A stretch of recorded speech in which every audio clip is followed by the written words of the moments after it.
Perduran nos tempos e tamén nas distancias os amos do medo, as profecías á beira do Éufrates, na beira do Tambre, onde se torna a agua liberdade. En todas as nosas Babilonias, as dos templos grandes e as árbores taladas, en todas as nosas Babilonias, mesmo no café. Entramos pola porta de Istar e deixamos os dragóns a descansar. Víase ben a torre en construción ali en Babel e a nova catedral en Compostela. Marduk sentaba na primeira mesa a pé do balcón e o código de Hammurabi exhibíase sobre a tabela de prezos.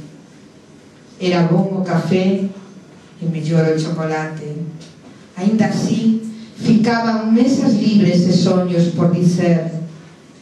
Nun cantiño, alguén guardaba o imperdoável vicio de escrever e no silencio escutábanse conversas utópicas, mas tamén o devorar dos mastigadores de carnes varias e máis perras ecoaba sob os tetos decorados de xardíns e saudades e partillábamos humanidades os máis diversos verbos, os logos discrepantes e nós que aguardábamos encontros de ría a beira-mar.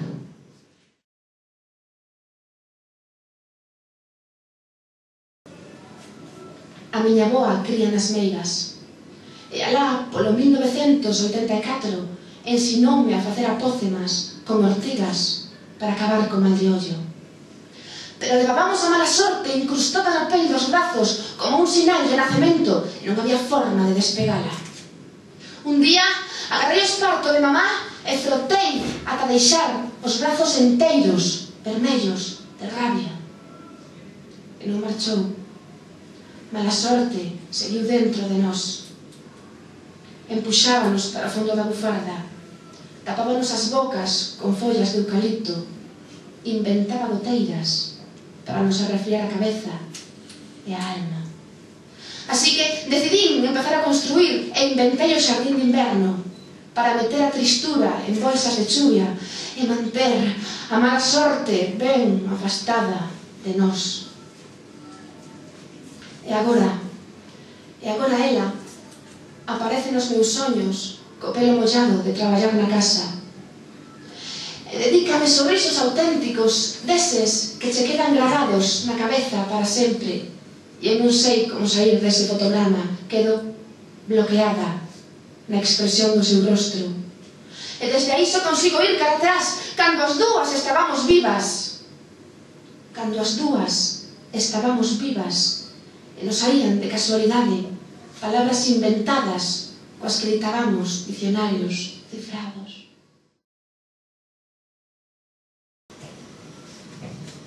A nena, ela, eu, engole as vaguas por ter nacido en riba de estripos retrógrados, estigmatizada. As bonecas rinse na miña cara, na súa, e crean diferenzas irredutíveis. Temos vertixe, pero somos quen de atravesar os canellóns coa esperanza aínda intacta. Camiñamos, afastamos esta memoria absurda como se fosemos centauros.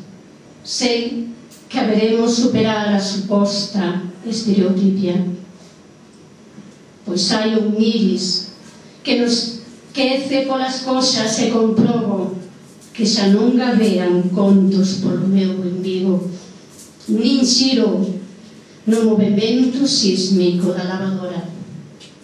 Deixei de figurar neste escenario ilóxico. Pero aí estou. Son eu. E identifícome. Eu non te espero. Se fora acaso un pouco de fame, aceptaríao como un deber.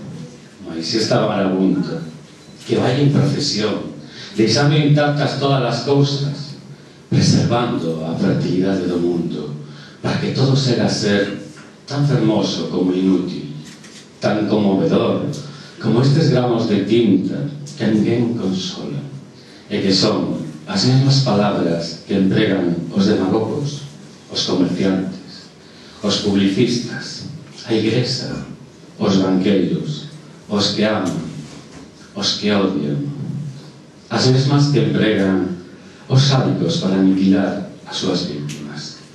Esta puta quere converterse en virse en 5 letras nesta folla de celulosa e cloro.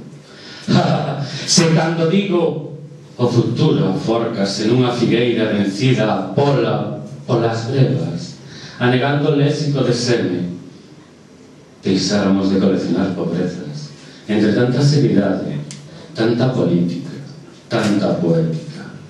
A auga de lavar a roupa tamén se debe. Espertei moi cedo para ir matar o Papa e cometer un papicidio. Ditoso que escoita, pois poñerase lucidamente á beira da cizaña do campo de trigo evangélico, onde xogan 200 nenos sordos a cravar no corpo do cura efebólico todas estas letras. Mentres, o futuro afórcase nunha figueira, vencida polas brevas, anegando de seme a terra para fertilizar pobrezas, e voa o papamóvil, o papa, o clero e os políticos, como serafíns polo campo de estrelas. A fin da poesía. Como dar forma ao grito do infinito, como por voz aquilo que habita a orixe. A palabra é o santo engano dos necios, creazón de límites, usando a escuridade. E así, distorsión da luz recoñecida, misturada coa luz non vista, pérdida e ocultación da orixe, afundimento no finito, uricen. Aquilo que pode ser nomeado non é o verdadeiro tal. A poesía é a brillantada escoria dunha autopoiesis xa pasada, a metralla dunha explosión cósmica, o produto de maquinaria incognoscível, pegada deixada polas ondas sobre a area de beira mar.